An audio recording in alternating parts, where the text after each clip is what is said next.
It all started when my 19-year-old stepson received a new car as a gift from his biological mom. Her side of the family is pretty well off, so buying a car was something they could easily afford.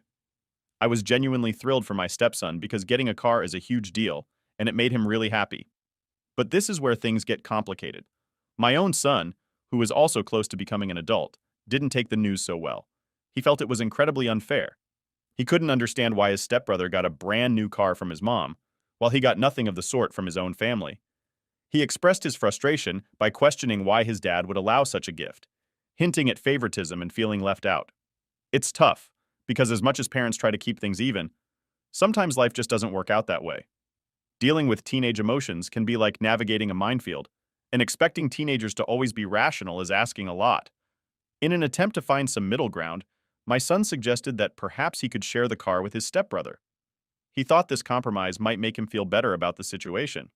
However, when that idea didn't gain any traction, he escalated to saying maybe we should just get rid of the car if he couldn't use it too. I sat down with him to explain that the car was specifically a gift to his stepbrother, and that it wasn't his to claim or decide over. But my words seemed to bounce right off him. He was hurt and felt sidelined, and soon, his feelings boiled over into ultimatums. Either let him share the car, or it shouldn't be around. Things turned ugly one evening when my husband decided to confront him about his aggressive stance and ultimatums. My son, already simmering with resentment and anger, didn't handle the confrontation well at all. In a fit of rage, he went outside and deliberately vandalized the car. He threw paint all over it, smashed the headlights, and damaged the front end so badly it was almost unrecognizable.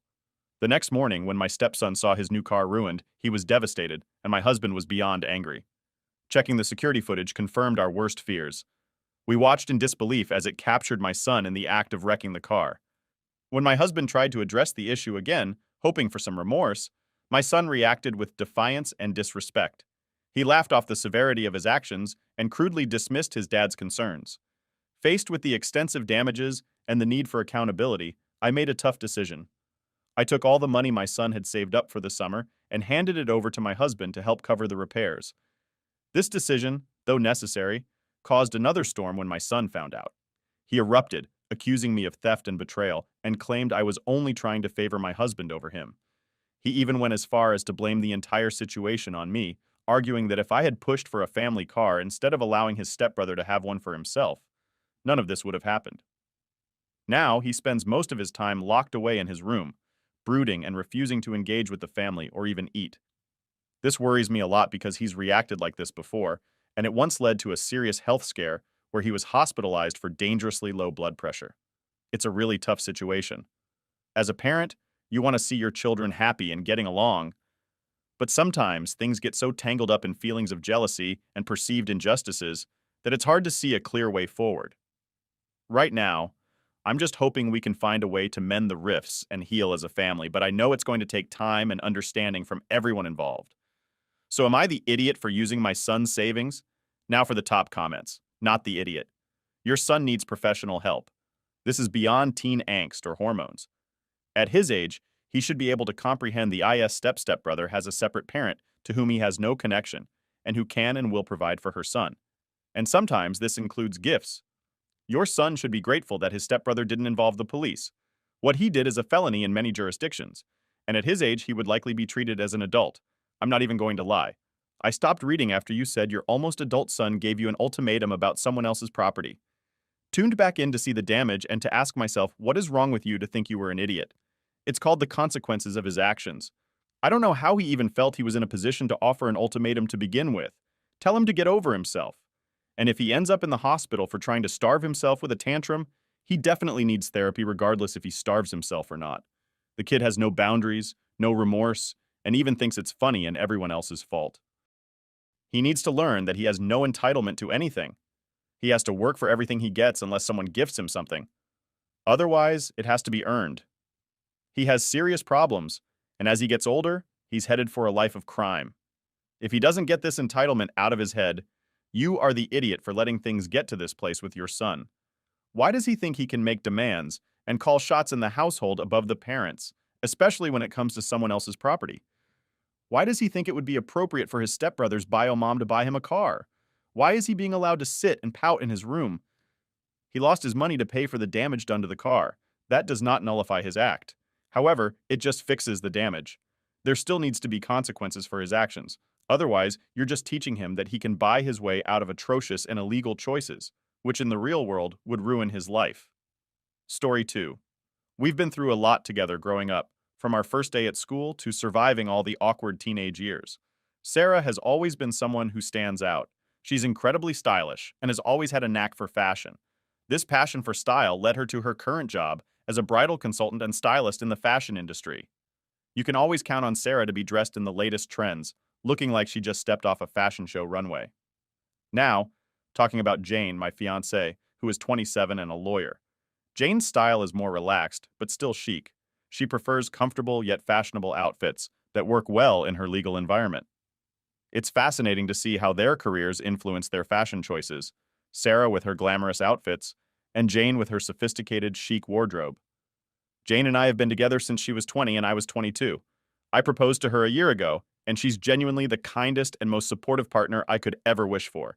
She's been my rock through many challenges, and her presence in my life is something I deeply cherish. I need to emphasize this because it's important. My relationship with Sarah is strictly platonic. Although Sarah is undoubtedly beautiful and always catches people's attention, there's no romantic feeling there from my side. We just don't see each other that way, and our life goals are quite different. Sarah's lifestyle, with its constant whirlwind of events and social gatherings, is too intense for me. I prefer a more laid-back and stable routine, which is exactly what I have with Jane. Jane and I are incredibly compatible. We share similar values and outlooks on life, which makes our relationship strong. We understand and support each other in ways that really matter. While Sarah is what you might call conventionally attractive, Jane has a unique beauty that resonates on a deeper level with me. She doesn't just turn heads because of how she looks, but also because of her intelligence, kindness, and strength. However, something has shifted slightly in recent times. Initially, Jane wasn't bothered by my friendship with Sarah, or how often I complimented Sarah. But as time went on, I noticed a change. Perhaps it was the frequency of my compliments, or maybe just the realization that I was being a bit too vocal about Sarah's glamorous appearances. Jane started feeling uncomfortable, although she never really made a big scene about it. I could tell from subtle hints and a slight change in her demeanor that my actions were affecting her. This situation made me reflect on the importance of being considerate towards my fiancé's feelings. It's crucial in a relationship to be mindful of how certain actions or words might be perceived by your partner. While Sarah is just a friend, and my admiration for her style is purely from a platonic standpoint, I realized that I needed to ensure Jane felt secure and valued. Sarah, being her usual glamorous self, came to the party in an outfit and hairstyle that were absolutely stunning. Honestly, she looked like she was ready for a red carpet event. When she walked in, it was like something out of a movie. Everyone stopped and stared, totally captivated by her appearance. As a longtime friend, I felt proud of how amazing she looked and naturally went over to greet her. I ended up spending a lot of the evening chatting with her, complimenting her on how great she looked because she really did outdo herself this time. But in the midst of all this, I didn't realize I was neglecting Jane. Later on, I saw Jane sitting by herself, looking upset. I went over to check on her, genuinely confused about what could be wrong. When I asked, she pointed out how obvious it should have been to me. She felt overlooked and overshadowed by all the attention I was giving Sarah. This hit me hard, but it was what I heard next that really shook me. Our friend and his new fiancée pulled me aside and quietly informed me that Jane had been crying in the hallway earlier. They told me that Jane felt like she could never measure up to Sarah in my eyes, which was heartbreaking to hear. She felt humiliated and jealous, emotions that had been building up without my realizing it. Moreover, my friend's fiancé mentioned that Sarah's choice of attire for the engagement party was overly flashy and inappropriate for the occasion. She believed Sarah was trying to grab all the attention, a pattern she noticed before but didn't want to stir up any drama by commenting on it directly. This feedback was an eye-opener. It made me see that what I perceived as just supporting a friend could be seen as inconsiderate and hurtful to the person I love most. Reflecting on all this, I understand now how important it is to be more aware of my actions and their impact on Jane. It's crucial for me to balance my friendships and my relationship better. Jane's feelings of inadequacy and jealousy, whether or not they're justified, are real and valid for her. I need to reassure her of her importance in my life, not just in words, but through my actions. It's my responsibility to make sure she feels valued and cherished, especially in public settings where comparisons might be drawn. I've learned a valuable lesson about empathy and consideration, and I'm committed to being more attentive and supportive to Jane moving forward, Am I the idiot? Now for the top comments. My dude, I can hear you salivating over Sarah from here. Did you ever consider maybe don't do that to your fiance? Say Sarah's beautiful, stunning, glamorous. Yes, we get it. But you can close your mouth about it. But neither 29, you're old enough to know that what you say has a purpose and has an impact. So what exactly is the purpose of you raving about Sarah's looks? Why do you do that? What do you think is the impact of doing that? Like, this is not so hard to figure out, bro. You are the idea, op. Honestly, the way he talks about Sarah, I'd be uncomfortable with his behavior if I was Sarah. Never mind how disrespectful it is to Jane. A single. You look nice is more than sufficient for anyone. Any more than that gets creepy and annoying fast, especially when the person you're complimenting is not your partner. What the heck? You couldn't stop. Yeah. So basically, you're attracted, Sarah. But I've decided Jane is a better fit for you. Fine. But there's no need to make it so obvious and insult and humiliate Jane. Control yourself. You're a grown man. No wonder your fiancée feels down in the dumps about herself. Did you fawn all over her like you did your friend? Did you tell her she looked beautiful? Anything. It's also interesting. You didn't notice she was upset to the point of crying until someone else had a clue. UN. You were too busy obsessing over another woman. Story 3. So let me take you through what's been going on in my life. I'm a 22-year-old woman, and I've been using a prosthetic leg since I was 3 years old due to an accident. Honestly, it's been so long that having a prosthetic leg feels completely normal to me. It's just part of who I am. Recently, I started seeing this guy who's 25. We've been dating for a couple of months now, and things have been going really well, but we hadn't yet talked about my prosthetic leg. It's not like I was trying to keep it a secret. It's just not the easiest topic to bring up when you're just getting to know someone and having fun together. You don't want to make things too serious too quickly, you know? A few days ago, I was at his place for dinner. He was cooking, and it was supposed to be a relaxed, enjoyable evening. Everything was going fine, until a small accident turned the night in a totally unexpected direction. As he was moving around the kitchen, checking on the food, he accidentally bumped into the dining table. This sent a vase that was on the table flying right toward me, and it smashed against my prosthetic leg. The sound was loud, and the situation looked pretty dramatic. He panicked, thinking I was seriously hurt. He kept asking if I was okay and urged me to roll up my pant leg to check for injuries. In that moment, he was genuinely concerned and in a bit of a frenzy, not knowing that it was my prosthetic leg that took the hit. Initially, I was shocked by the suddenness of the vase smashing, but once I realized it had hit my prosthetic and not my actual leg, I couldn't help but laugh. It was a relief laugh more than anything else. However, I quickly saw that he was not sharing in the humor of the situation. He was still in panic mode. To reassure him, I decided to just show him by removing my prosthetic leg and explaining what had happened. I told him about the accident when I was little that led to me using a prosthetic. I explained that it's a part of my life, but not something I usually bring up casually because it's just normal for me. But in that moment, it seemed necessary to make it clear to him why I wasn't hurt and why I was laughing. However, this revelation didn't go as smoothly as I'd hoped. He became upset, not so much about the prosthetic itself, but more about the fact that I hadn't mentioned it before. He was also embarrassed by his own reaction and how he'd handled the situation. He couldn't understand why I had laughed, which made things more awkward. He felt that I was laughing at the situation while he was caught up in worry and panic. I apologized and tried to explain that bringing up my prosthetic leg isn't something that easily fits into conversation. It's not an easy topic to broach, and I wasn't sure how to mention it without making it a bigger deal than it needed to be. I reassured him that I would have definitely told him before any situation where it might matter significantly, like being intimate. Despite my explanation, the mood for the evening was definitely off. We had dinner, but it was clear he was still processing everything. Later that night, he sent me a text saying he was really upset that I hadn't told him earlier. He expressed that he had been really worried when he saw the vase hit, and my laughter seemed inappropriate to him at the moment. He said he needed some time to think about everything. I understood where he was coming from. It was a lot to take in all at once, especially in such a dramatic fashion. I tried to explain once more that my laughter was not directed at him, but was a reaction to the absurdity and relief of the situation. However, he asked for some space to sort out his feelings. Telling someone about having a prosthetic leg isn't something you just drop into a conversation, like commenting on the weather.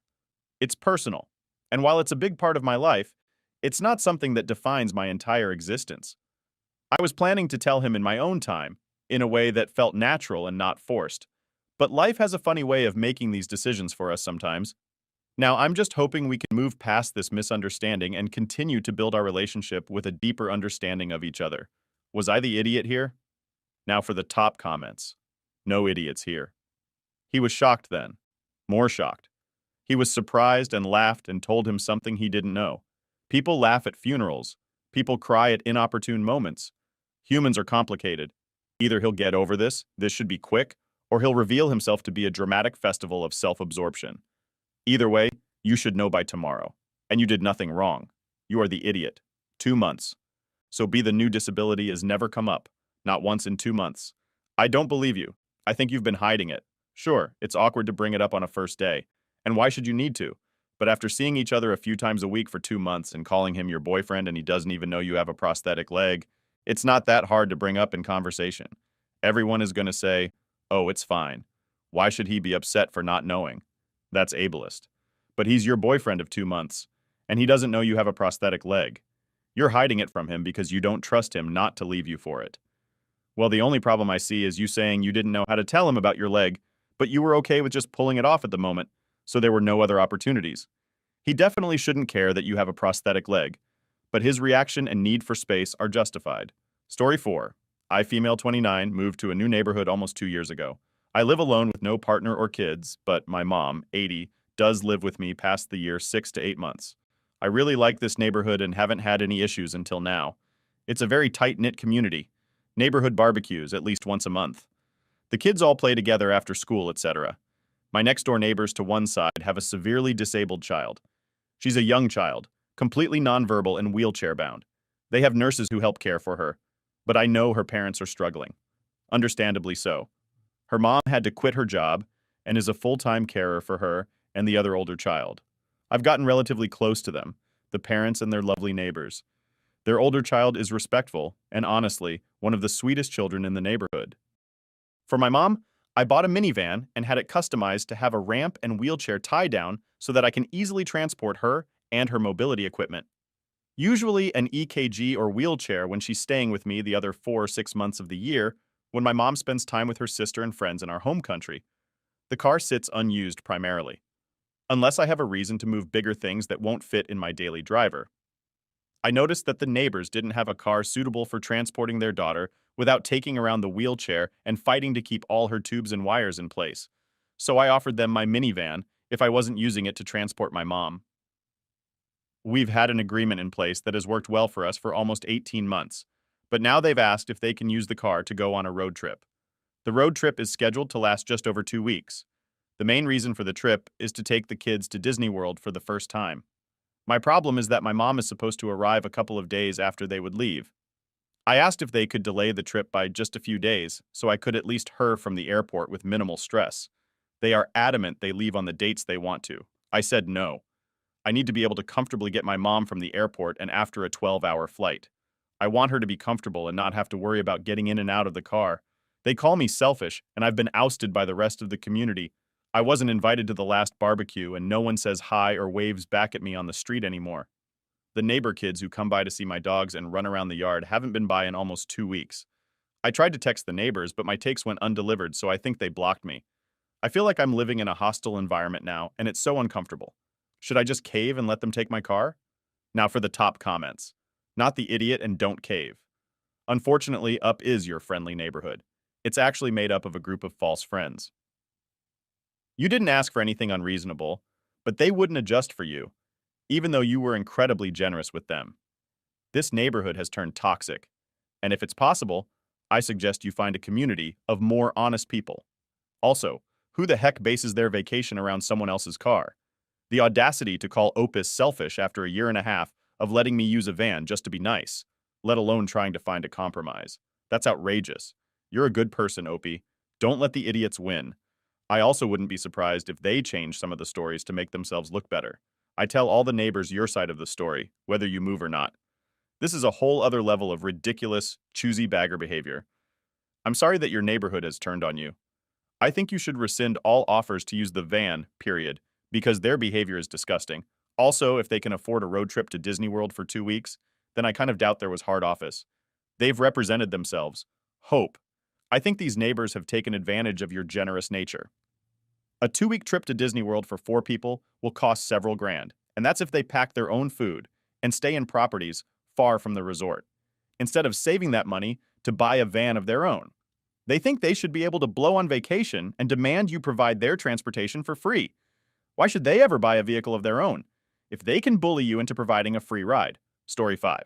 So, my husband, bless his heart, decided to do some Mother's Day shopping for his mom. He picked out what he thought was a fantastic gift, a foot massager. It's one of those fancy gadgets that you can just slip your feet into after a long day and feel like you're getting a spa treatment at home. He brought it home, super excited to show it off and tell me all about how cool it was and what it could do. But then he realized a little hiccup in his plan. It turned out that his mom already had this exact foot massager. In fact, we had given her one just a few months back as a gift. So there he was, stuck with an extra foot massager, and his big surprise for Mother's Day was suddenly not so surprising. In a sort of offhand way, he just shrugged and said, "Oh well, you can have it then." I mean, I appreciated the thought, but I didn't really want or need a foot massager myself.